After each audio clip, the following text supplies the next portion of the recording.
ট্রেনটি যাবে সুরাট থেকে বর্ধমান।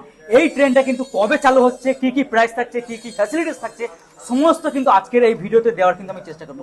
একটা আমাদের সুরাট থেকে ব্যান্ডেল হওয়া দরকার অবশ্যই। বর্ধমান অনেক ভিড় হয়, ট্রেনের টিকিট পাওয়া যায় না, তৎকাল মাত্রায় করা হচ্ছে যে সুরাট থেকে ভায়া বর্ধমান হতে একটা সুরাট গুজরাট থেকে রেজিস্ট্রেশন। আমি বহুত তকলিফ কষ্ট তুলেছি। আমি রেলওয়ে স্টেশনে থাকতাম 4 বছর, ট্রেনের ডাব্বায় শুয়ে থাকতাম।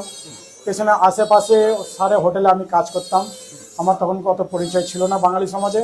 আমার সেবা করার খুবই শখ। ট্রেনে অনেক ভিড় হয়, ট্রেনের টিকিট পাওয়া যায় না, তৎকাল মাত্রায় তৎকালের লেগে অনেক লাইন করতে হয়। বলে দেশে যেতে পারি না, আমরা তৎকাল মারতে হয়, তৎকালের টিকিটে বেশি পড়ে যায় অ্যামাউন্ট।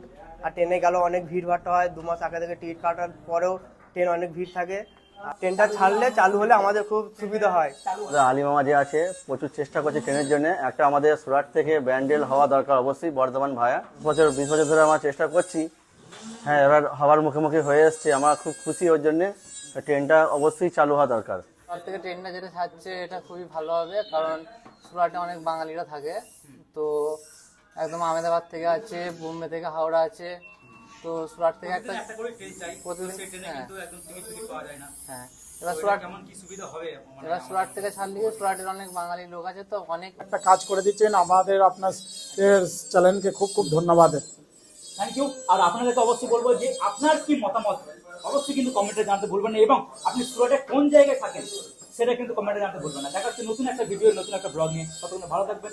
জয় হিন্দ, জয় বাংলা।